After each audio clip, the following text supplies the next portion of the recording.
એક જ ખંજરના ઝાટકે એક બકરાનું મસ્તક કાપે છે અને મારી અને પોતાના ઝૂંપડામાં લાવે છે. માંસ ખાવું છે ને ઝૂંપડામાં લાવે છે. ઝૂંપડામાં થોડું થોડું અંજવાળું છે, દીવો પ્રકાશ આપે છે. ઝૂંપડામાં જાય એ બકરાને લાવી છે, કાપીને જોયું એ બકરો નહીં હતો, ગાયનું વાસરડું હતું. સ્વામીને નથી ઉગારી, આ બકરો નથી, આ તો ગાયનું વાસરડું છે. મુખમાં તે શબ્દો નીકળી ગયા, શિવ શિવ. બ્રાહ્મણ હતી ને, અંદરથી ગુણ તો છે જ. શિવ શિવ 2 વાર બોલાઈ ગયું તેનાથી, પણ મદિરા પીધેલી હાલત એટલે બસ મુખમાંથી શબ્દ સરી ગયો, શિવ શિવ. મારાથી કંઈક ખોટું થઈ ગયું. પરંતુ મદિરા પીધેલી હાલત એટલે પેલું ગાયનું વાસરડું તો વાસરડું તેની માંસ ખાવા લાગી છે. ઘટના બની ગઈ. અંતે આ સ્વામીની આવી રીતે રજળી દુઃખી થઈ અને 2 મોત મરી. આ સ્વામીની યમના દૂતો આ સ્વામીના જીવને લઈને યમપુરીમાં જાય છે. યમરાજા કહે છે, બ્રાહ્મણ કુળમાં જન્મ થયો, આટલા કુકર્મો કર્યા, નરકની સજા આપો. અનેક પ્રકારના દુઃખોની તેને ક્રમશઃ સજા આપવામાં આવી. યમરાજાએ કહ્યું કે હવે આને ફરી પાછી મૃત્યુલોકમાં મોકલો. એવી રીતે મોકલો અસહ્ય દુઃખ તેને મળે. જન્મથી આંધળી હોય, અંધી હોય અને કુષ્ઠ રોગ હોય અને તેનો જન્મ થાય ને માતા પિતા મૃત્યુ પામે, એવી રીતે આને જન્મ આપે. યમરાજાની આજ્ઞા થઈ છે. અને આ સ્વામીનો બીજો જન્મ ચાંડાલી તરીકે થાય. ચાંડાલ કુળમાં, ક્યાં બ્રાહ્મણ કુળમાં હતી ત્યાંથી ચાંડાલ કુળમાં જન્મે છે. જન્મતા જ માતા પિતાના મૃત્યુ થયા અને જન્મથી જ આંખે અંધ હતી અને કુષ્ઠ રોગથી જન્મથી પીડિત હતી. ઠોકરો ખાતી, દુઃખ ભોગવતી, વેદના અસહ્ય પીડા ભોગવતી આ સ્વામીની ધીરે ધીરે ધીરે મોટી થાય છે.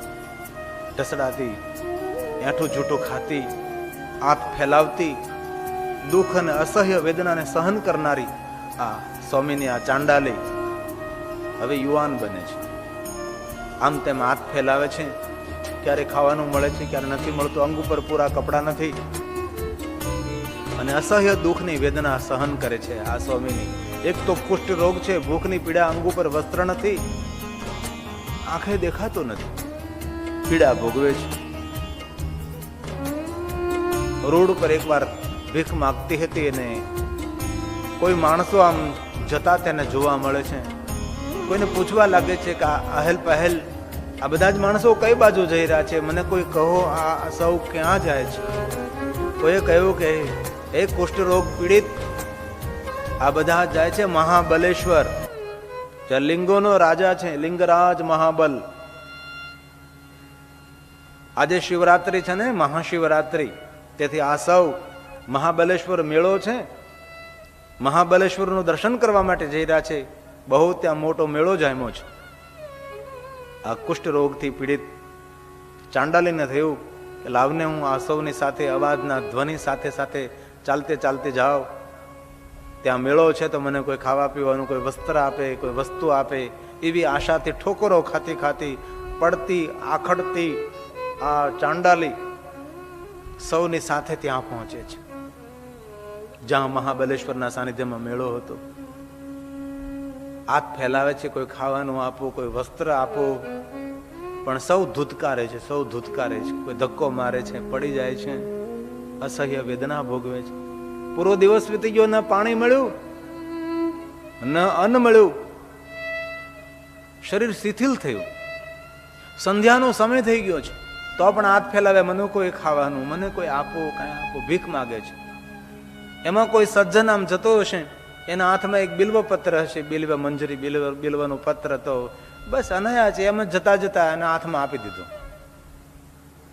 સ્વામીની આ ચાંડાલી હાથમાં પાન જેવું આવે છે તો ખબર પડી કે આ કઈ ખાવાની વસ્તુ નથી, પણ કોઈ પાન જેવું લાગે, કોઈ પર્ણ છે, કોઈ વૃક્ષની મંજરી લાગે છે.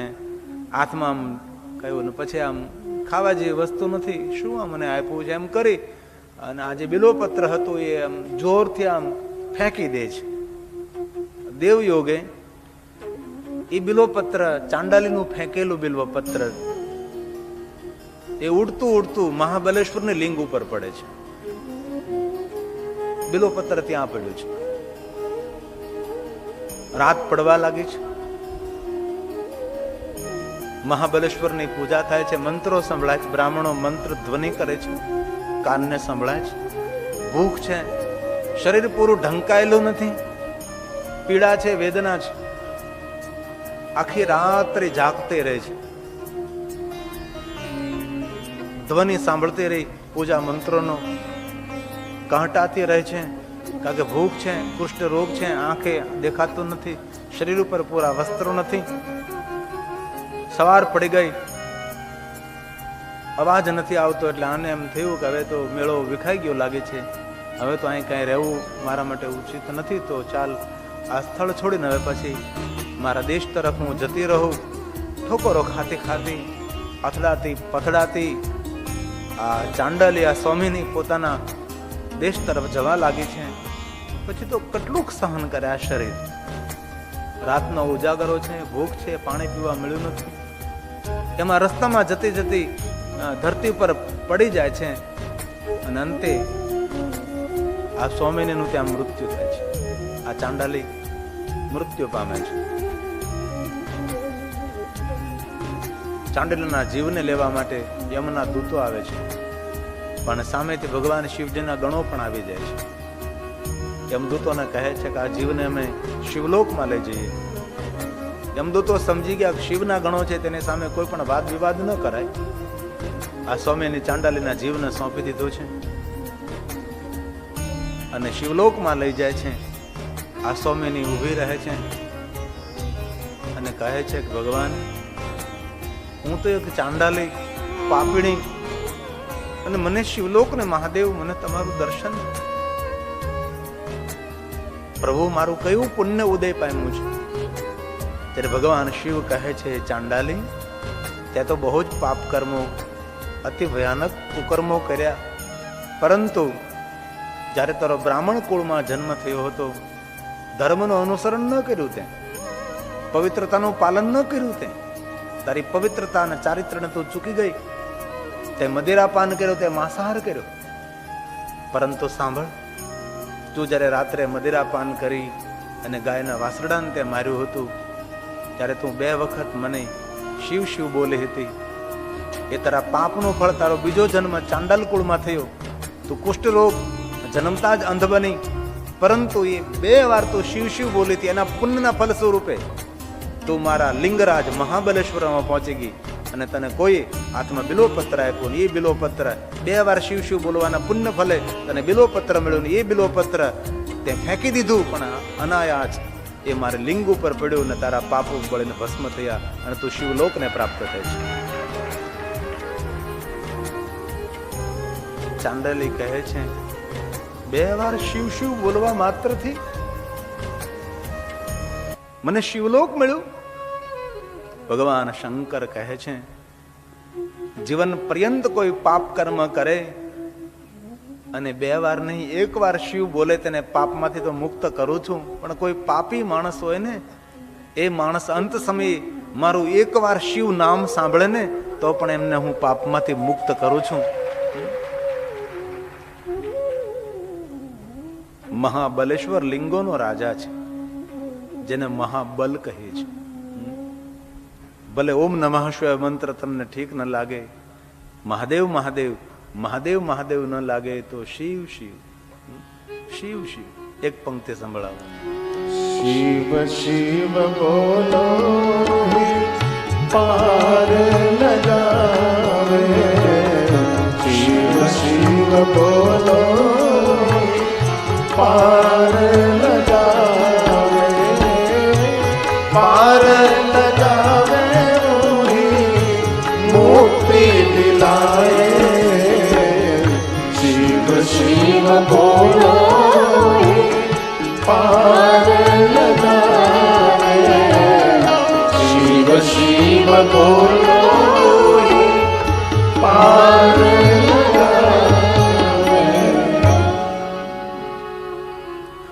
પુરાણે કહે છે મહાબલ એ લિંગોનો રાજા છે, તીર્થોનો રાજા પ્રયાગ તીર્થ છે, તીર્થ ગુરુ પુષ્કર રાજ છે. હે મહાત્માઓ, તમે સાંભળો, એક મિત્ર સહ રાજા થયા છે. ઈક્ષ્વાકુ વંશની અંદર મદયંતી તેની રાણી છે. રાજા સમાજનો સેવક છે, ધર્મનું અનુસરણ કરનારો છે. મદયંતી રાણી દમયંતી જેવી જ પ્રભાવશાળી છે. જેવી દમયંતી તેવી જ આ મદયંતી બની છે. અને મિત્ર સહ રાજાની આ ધર્મપત્ની છે. બંને સુંદર ધર્મના માર્ગે ચાલે છે, સુંદર જીવન વિતાવે. તેના વ્યવહારથી તેની પ્રજાઓ બહુ સુખી છે. પ્રજાનું પાલન કરનારો રાજા છે મિત્ર સહ. સમય જવા લાગ્યો, પણ સાંભળો ઋષિ મુનિઓ, એક સમયે મિત્ર સહ રાજા પોતાના સંગી મિત્રો સાથે જંગલની અંદર શિકાર કરવા માટે જાય છે. જંગલની અંદર શિકાર કરતા હતા, એમાં એક ભયંકર કમઠ નામનો અસુર તેની સામે આક્રમણ કરે છે અને તેને બાણ વડે તેનો અંત કરે છે. મહાન બાણાવળી હતો. જંગલનો ભય છૂટી ગયો. જંગલમાં રહેતા વનવાસીઓ રાજાને ખૂબ ધન્યતા આપી. જંગલની અંદર ભય ફેલાવતો આ કમઠ નામનો ભયંકર અસુર, આ ભયંકર રાક્ષસ વનમાં આટલો ભય ફેલાવતો હતો અને તમે આ વનને ભય મુક્ત કર્યું છે. હવે કમઠનો એ નાનો ભાઈ એ મિત્ર સહ રાજાને ચરણે આવી ગયો અને કરગરવા લાગ્યો છે. અરે મારો મોટો ભાઈ હતો, તમે તેને મૃત્યુદંડ આપી દીધો. આ વનને તો ભય મુક્ત કર્યું, પણ હવે હું ક્યાં જઈશ? મને તમારું ચરણ આપો, મને તમારું શરણ આપો. હું તમારી સેવા કરીશ, તમારી સાથે રહીશ, તમને વફાદાર રહીશ. મિત્ર સહ રાજાને થયું કે ભલે કાંઈ વાંધો નહીં, તું આવી જા અમારી સાથે. અને એટલો મીઠી બોલીનો મધુર મધુર બોલે. મિત્ર સહ રાજાની ખૂબ સેવા કરે. મિત્ર સહ રાજા તેના પર વિશ્વાસ રાખવા લાગ્યો, વિશ્વાસ મૂકવા લાગ્યો છે. અને જંગલની અંદર વિહાર કરી, શિકાર કરી. ઘણા સમય બાદ મિત્ર સહ પોતાના રાજ્યમાં આવે છે. અને ખબર નહીં કઈ બુદ્ધિ સૂજી આ મિત્ર સહને. આ જે કમઠનો ભાઈ હતો, જે શરણાગત થયો હતો, એને રસોઈ ઘરનો સ્વામી બનાવે છે. જ્યાં રસોઈ બનતી હોય, શું બનાવવું, કઈ રીતે બનાવવું, રસોઈ ઘરનો સ્વામી બનાવે છે. અને મિત્ર સહની સાથે રહે છે. એમાં મિત્ર સહ રાજાના પિતાનું શ્રાદ્ધ આવે છે. હવે શ્રાદ્ધની ઉજવણી કરવી છે, તો અનેક ઋષિ મુનિઓને ભોજન માટે મિત્ર સહ રાજા આમંત્રિત કરે છે. અનેક ઋષિ મુનિઓ, બ્રાહ્મણો સૌ આવ્યા છે. એમાં ગુરુ વશિષ્ઠ મહારાજ પણ પ્રસાદ લેવા માટે આવ્યા છે. શ્રદ્ધાતિથિ છે. મિત્ર સહ બડો ધાર્મિક છે. ભોજન કરવા સૌને બેસાડે છે, પીરસે છે. મિત્ર સહ રાજા ઉભા છે. પિતાનું શ્રાદ્ધ છે, અંદરથી પ્રસન્નતા છે. અને સૌને ભોજન પીરસાઈ જાય છે. અને જ્યાં ભોજનની તૈયારી કરે છે, ત્યાં ગુરુ વશિષ્ઠ મહારાજનો આત્મા જાગી જાય છે. અને તેને સંકેત થાય છે કે આ ભોજન અભક્ષ ભોજન છે. ગુરુ વશિષ્ઠ મહારાજે ધ્યાનથી જોયું, આ ભોજનની અંદર કોઈ માનવના માંસનું ભોજન ભેળવેલું છે, કોઈ માનવનું માંસ ભેળવેલું છે. અરે, ગુરુ વશિષ્ઠ મહારાજ ઉભા થઈને આકલ કરે છે, કોઈ ભોજન ન કરો. આ ભોજનની અંદર આ મિત્ર સહ રાજાએ કોઈ મનુષ્યનું માંસ મિશ્રિત કરેલું છે, ભેળવેલું છે આની અંદર. બધા બ્રાહ્મણો ઉભા થઈ ગયા, ઋષિમુનિઓ ઉભા થઈ ગયા, મિત્ર સહનું અપમાન કરવા લાગ્યા. અને ગુરુ વશિષ્ઠ મહારાજને થયું કે આવું વ્યવહાર, તું તો કેટલો મોટો ધાર્મિક રાજા છે, તારા વ્યવહારથી પ્રજા રાજી છે, અમે ઋષિમુનિઓ તારા પર પ્રસન્ન છે, અને અમને બધાને ભ્રષ્ટ કરવા માટે આવું ભોજન, ભોજન અંદર માનવનું માંસ, અભક્ષ ભોજન. અને ગુરુ વશિષ્ઠ મહારાજ આ મિત્ર સહ રાજાને શ્રાપ આપે છે કે તું ભયંકર રાક્ષસ થઈ જા. શ્રાપ તો ગુરુ વશિષ્ઠ મહારાજે આપી દીધો મિત્ર સહ રાજાને, પણ મિત્ર સહને થયું કે રે, આ ભોજન અંદર કોઈ મનુષ્યનું માંસ કેવી રીતે હોઈ શકે છે? પોતાના ગુપ્તચરને કહ્યું, જાઓ રસોઈ ઘરના સ્વામીને બોલાવો. જ્યાં રસોઈ ઘરના સ્વામીને બોલાવવા માટે જાય છે, એ તો ભાગી ગયો, જતો રહ્યો હતો. કારણ કે પોતાના મોટા ભાઈનો બદલો લેવા માટે આવેલો હતો. આ રાજાને બરબાદ કરવા માટે આવ્યો હતો. પેલો કમઠ જે અસુર હતો એનો નાનો ભાઈ હતો, એ મૃત્યુનો બદલો લેવા માટે આવ્યો હતો ને એ જતો રહ્યો. ત્યારે મિત્રસાને ખબર પડે કે ઓ મારી સાથે આવી રીતનું કપટ થયું છે. મિત્રસા ક્ષમા માગે છે. ગુરુ વશિષ્ઠ મારી કોઈ ભૂલ નથી. તેમના બધા રાજ દરબારના માણસો કહેવા લાગે ગુરુ વશિષ્ઠ મહારાજ આ તો બહુ ખોટું થયું છે. મિત્રસા રાજા તો નિર્દોષ છે, તમે તેને શ્રાપ આપ્યો કે રાક્ષસ છે. એક ધર્મનું અનુસરણ કરનારો રાજા છે, પ્રજાનું પાલન કરનારો રાજા છે, અને રાજાને તમે શ્રાપ આપ્યો કે તમે રાક્ષસ થશો. એ સમયે મિત્રસા રાજા પણ બડો પુણ્યવાન હતો, મહાન પુણ્યવાન. હાથમાં પાણી લે, જલ લે છે. ત્યારે કહે છે ગુરુ વશિષ્ઠ તમારે થોડી તો ધીરજ રાખવી જોઈએ ને. મને તમે શ્રાપ આપ્યો છો, હું પણ તમને શ્રાપ આપીશ. મિત્રસા રાજા હાથમાં જલ લઈ અને ગુરુ વશિષ્ઠ મહારાજને શ્રાપ આપવાની જ્યાં તૈયારી કરે છે ત્યાં પેલી મહાપતિવ્રતા નારી મદયંતી પહોંચી જાય છે અને મિત્રસા રાજાના હાથમાં જે શ્રાપિત જલ હતું એ જલ નીચે ગિરાવી દે છે. અને જે શ્રાપિત જલ હતું એ જલ નીચે પડે છે. એ મિત્રસા રાજાના પગ ઉપર એ પાણી એ જલ પડે છે અને મિત્રસા રાજાના જે ચરણ હતા, પગ હતા, એ કાળા પડી જાય છે. અને મિત્રસા રાજાનું નામ પડે છે કલ્માશપાદ. જેના ચરણ કાળા છે એવો રાજા કલ્માશપાદ. મિત્રસા રાજાનું નામ, બીજું નામ કલ્માશપાદ રાજા. મદયંતી કહે છે આ ગુરુદેવ છે, આપણે શ્રાપ ન અપાય. વિનંતી કરે છે મદયંતી, ગુરુ મહારાજ મિત્રસા નિર્દોષ છે. ગુરુ વશિષ્ઠ મહારાજ કહે છે મેં જે શ્રાપ આપ્યો એ તો સત્ય જ બને ને, એ તો રાક્ષસ થશે જ. પણ મદયંતી વિનંતી કરે છે કે તમે એ શ્રાપની કોઈ અવધિ બાંધો, કોઈ સમય તમે નિશ્ચિંત કરો. ત્યારે ગુરુ વશિષ્ઠ મહારાજ કહે છે તમને મેં શ્રાપ આપ્યો, તમે રાક્ષસ થશો, પણ તમે 12 વર્ષ સુધી રાક્ષસ ભાવમાં રહેશો અને 12 વર્ષ પૂર્ણ થશે ત્યારે તમે પાછા મૂળ ભાવની અંદર, મૂળ રૂપની અંદર તમે આવી જશો.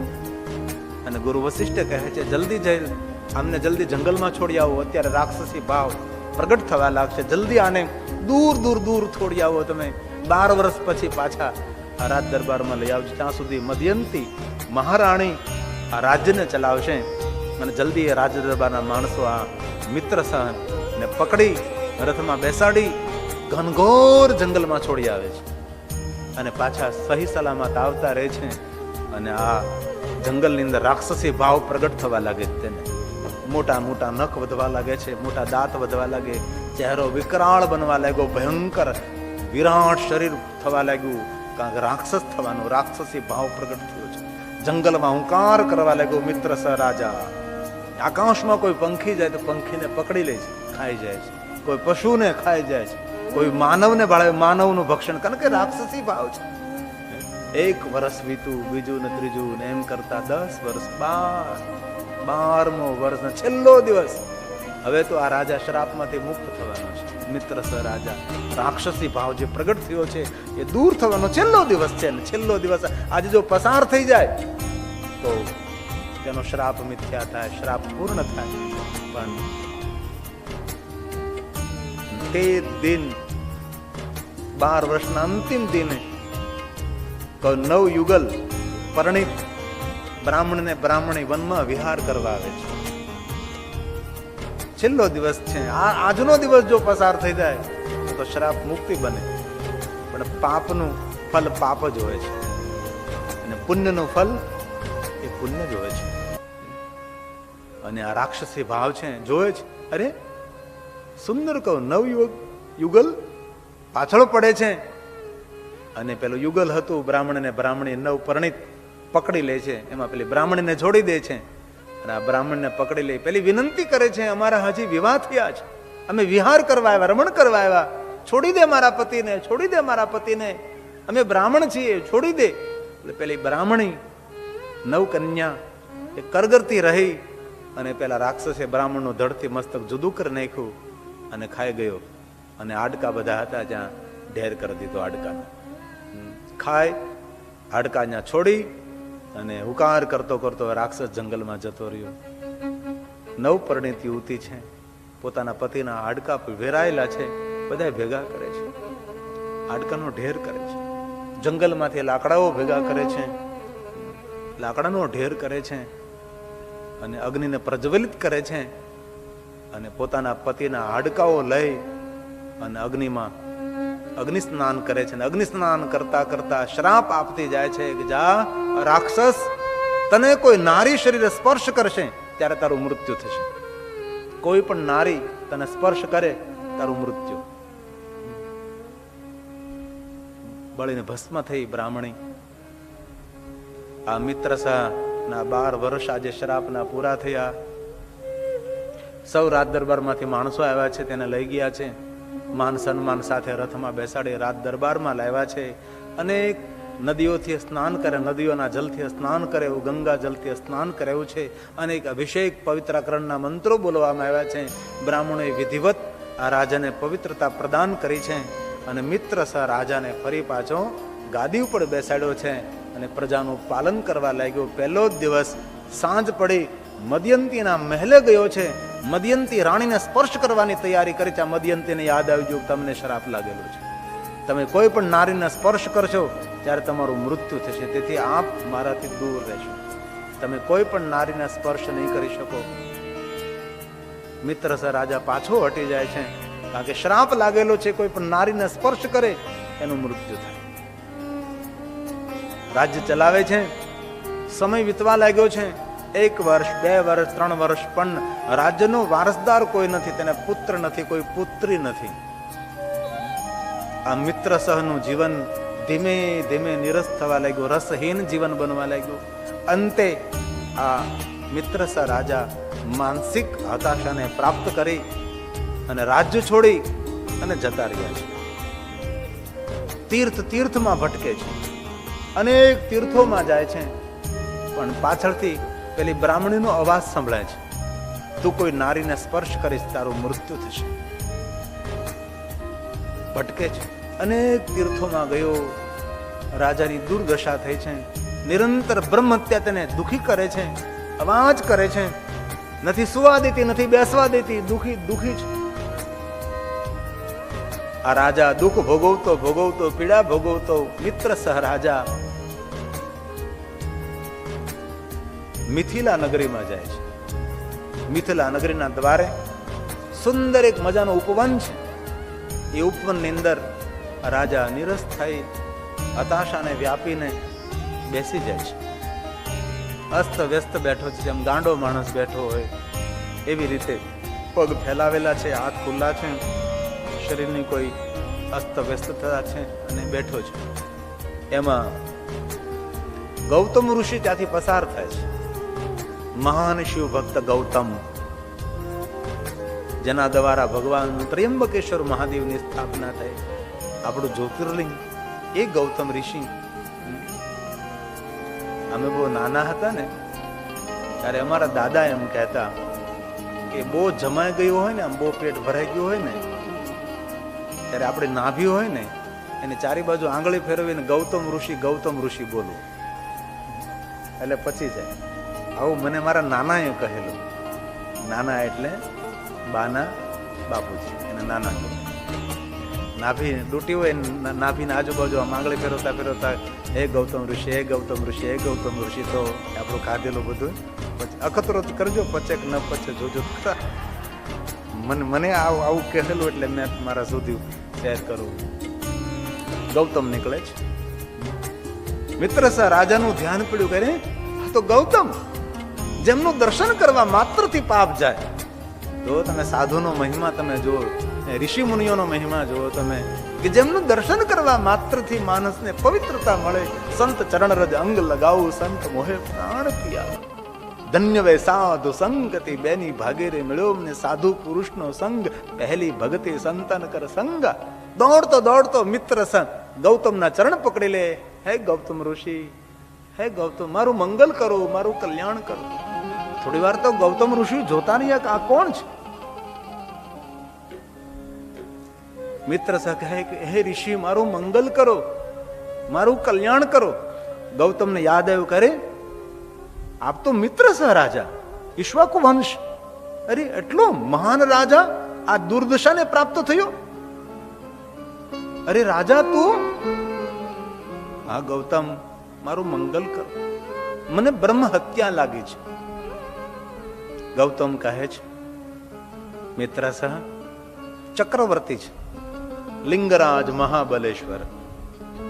જાઓ મિત્ર સહ મહાબલેશ્વરનું જેને દર્શન કરો, મહાબલેશ્વરને જલાભિષેક કરો.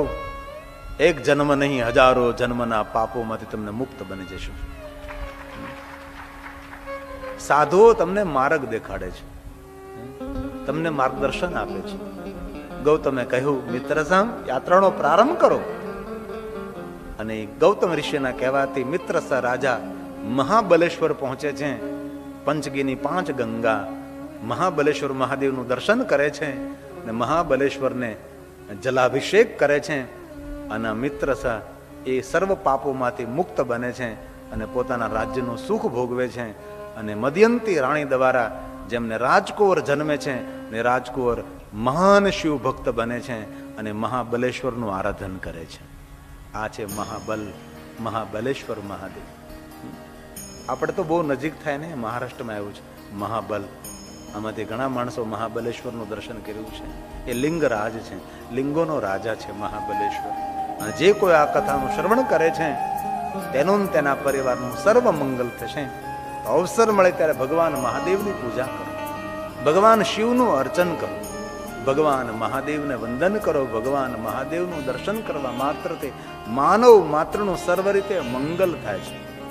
મેરે ભોલે કે સહારે मेरे भोले के सहारे शिव शंकर डमरू वाले, मेरे भोले के सहारे शिव शंकर डमरू वाले, मेरी नैया सागर से तू पार लगा दे, ओ मेरी नैया सागर से तू पार. बोलिए साथ में. मेरे भोले के सहारे शिव शंकर डमरू वाले, मेरे भोले के सहारे शिव शंकर डमरू वाले, मेरी नैया सागर से तू पार लगा दे, ओ मेरी नैया सागर से तू पार लगा दे. તાલી મહાદેવ ને વહાલી. હે મહાદેવ, હે મહાદેવ.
शंकर डमरू वाले, मेरे भोले के सहारे शिव शंकर डमरू वाले, मेरे नैया सागर से तू पार लगा दे, मेरे नैया सागर से तू पार लगा दे. कृपा करो गंगाधारी, मैं शरण तिहारी, गंगाधारी